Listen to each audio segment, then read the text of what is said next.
Chris Broussard, who joins us via the Cowherd Global Satellite Network, live from New York City. Chris, I want to start with this. New report out that KD and Kyrie have been in constant communication as friends. That's generally what we do, but most people believe it's in regards to what they will do this upcoming offseason. Isn't New York kind of the perfect scenario, not just for the two of them maybe, but more for the league? Doug, it's my dream scenario. And not because I'm a big Knicks fan, but as you said, it would be great for the league.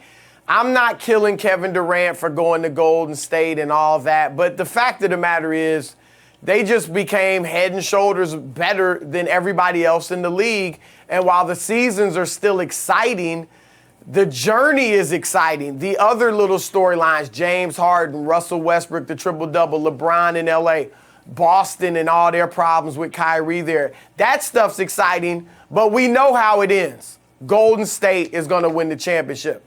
Next year, if KD and Kyrie Irving go to the Knicks, now all of a sudden Golden State comes back to the pack with the rest of the elite teams, which would include Houston, maybe OKC, Denver. If the Lakers can get their hands on Anthony Davis, if Kawhi Leonard comes to the Clippers, you got those teams in the West. I didn't even mention a few others. And in the East, you would have Philadelphia.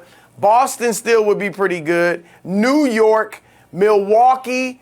I think Toronto still would be good. You would have 7 to 9 teams that legitimately feel like they could win a championship and that fans feel like have a shot at getting to the finals. So I think it'd be tremendous for basketball. Now, one thing I've been told is that both KD and Kyrie are looking at the media in New York and decide they're taking that into consideration. I'm not saying it's going to stop them from going there, but it is something that they're at least wondering about and considering in whether or not they want to play for the Knicks. Yeah, because they both handled the media so well. That thing has gone so great for them this year, right?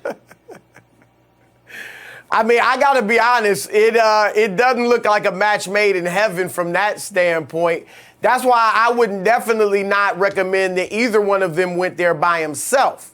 But if they go there together, I think they'll be able to, handle it as a team. And I'll say this too, and I was a Knicks beat writer for the New York Times, and I was at the Times for 6 years in that New York market.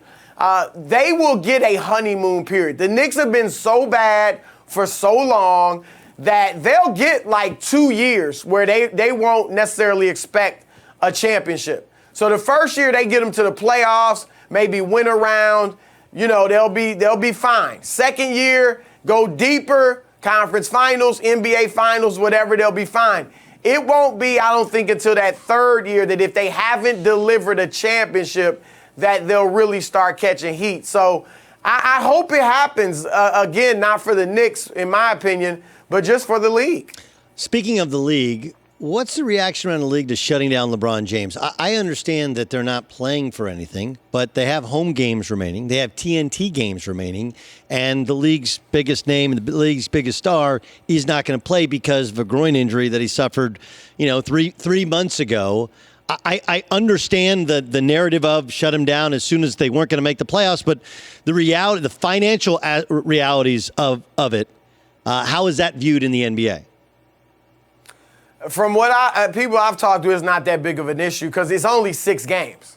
We've seen guys on teams that are headed to the playoffs rest for some of the final 6 games. LeBron's did it in Cleveland in the past, not the full 6, but he'd rest for a few games. So I don't think this is that big of a deal. Look, Kawhi Leonard, as you know this, Doug, he has sat 22 games for load management, or in other words, rest. Now, I know he's not LeBron James. He's not the big draw. But think about that.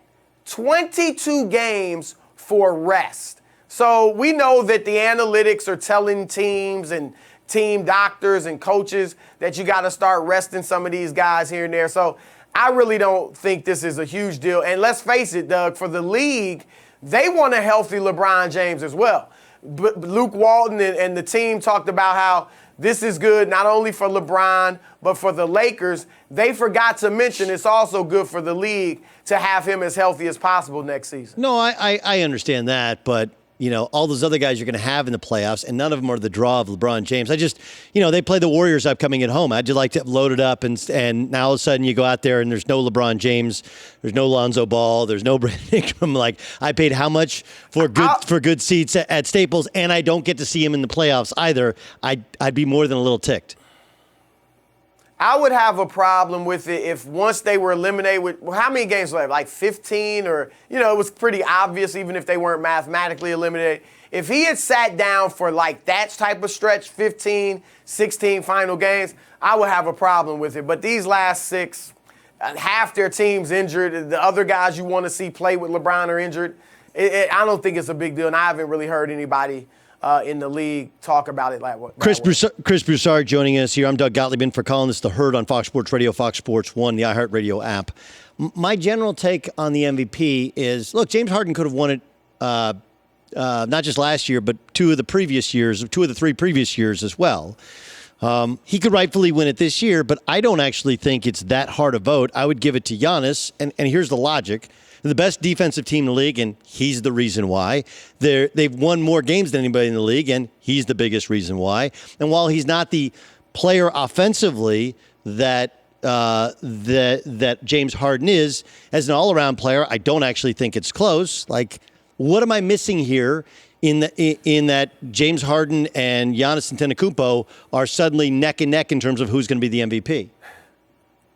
Well, I agree with everything you said, and I'm an official voter, and I'm definitely leaning toward Giannis, and pretty much will vote for Giannis. I don't know what's going to happen in these next few games to change that. And I'm with you on Harden. I voted for Harden in 2015. That was the first year Steph won it. And Dwight Howard missed like half that season, and Harden kept them right there near the top of the Western Conference. So I voted for him. So he's phenomenal. The only thing I really disagree with you on is how close it is. I do think it's incredibly close. But I'm going with Giannis. You mentioned the defense. He could become the defensive player of the year as well. They're the best defense in the league because of him. But here's another big thing that I don't think people are looking at, Doug. A lot of people are saying, the Rockets were dead in the water. They were 4-7. Then they were 11-14 and 13-14. And then Harden goes on this great 30-point scoring stretch and gets them back into the race, and now they're the 3rd seed in the West. Here's the thing. Why were they in the hole? Harden was there when they went 4-7 and 13-14. Chris Paul was there. Clint Capella was there.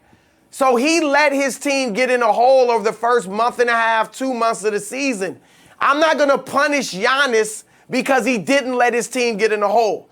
Giannis has led his team not only with great individual play, but to team success for the entirety of the season, full 5 months. Harden has been great individually the whole season, but he's only led the team to success for like 3 of the 5 months. So I'm not going to punish Giannis for being great. Now, Harden, though, here's the thing, and it sometimes comes into play with the Heisman Trophy.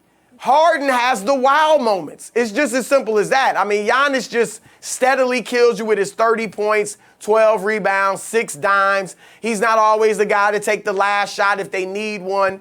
But Harden has the wow moments. 6 games of 57 points or more. 3, I think, 50-point triple-double. So that's where he's drawing a lot of the attention and the call for him to get it. And that's respectful because he's been fantastic individually, but I'm leaning toward Giannis because I think there's been, not that Harden doesn't have substance, right, but Harden's got the style. Giannis has a little more substance. No question. I mean, it should be pointed out that, whether it's Trae Young, because they play at such a pace, the volume of three-point shots that are taken, like we have to, I've even told you, we've argued this before about the triple-double with Russell Westbrook. Like, it's different because there's so many more rebounds to be had. There's so many more assists to be had because of the pace.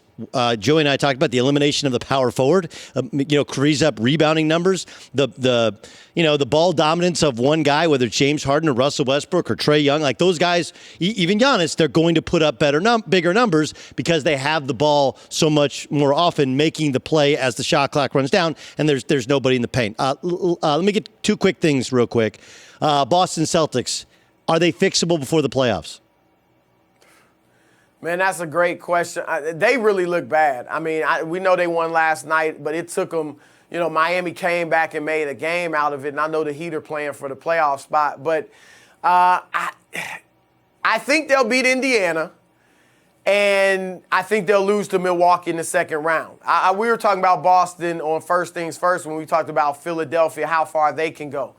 I think Philadelphia's the third best team in the East. But I wouldn't be shocked if they somehow were able to beat a Toronto or Milwaukee in the playoffs. The one team Philadelphia I don't think can beat and doesn't want to see, at least right now, is Boston. Right. And they wouldn't meet Boston until the Eastern Conference Finals. But if Boston somehow gets there, it means they figured it out for at least the time being. They've got their chemistry together. Guys are honed in on the playoffs. They would have beaten Milwaukee in the second round. Yep. And I think they would take out Philly in the conference finals. Okay, I got 30 seconds for you. Same question, Oklahoma City, a team that we thought had an MVP candidate in Paul George. They've fallen on hard times. Are they fixable? No, well, there's a formula to fix it, but I don't think it's going to happen. They're going out early. Look, I'm a Westbrook fan with the triple-doubles, but the fact of the matter is, for some reason in the last few months, month and a half, he started shooting more. When they were playing well, he was averaging 19 shots a game, 4 threes. Now he's averaging 22 shots a game and 8 threes a game. He's scoring more, 27 points a game. But it's not helping his team. But he's not getting the assists like he was before. Right. So that's when they went 7-14. Chris, great stuff. Thanks so much for joining us on the Cowherd Global Satellite Network. Appreciate it, man.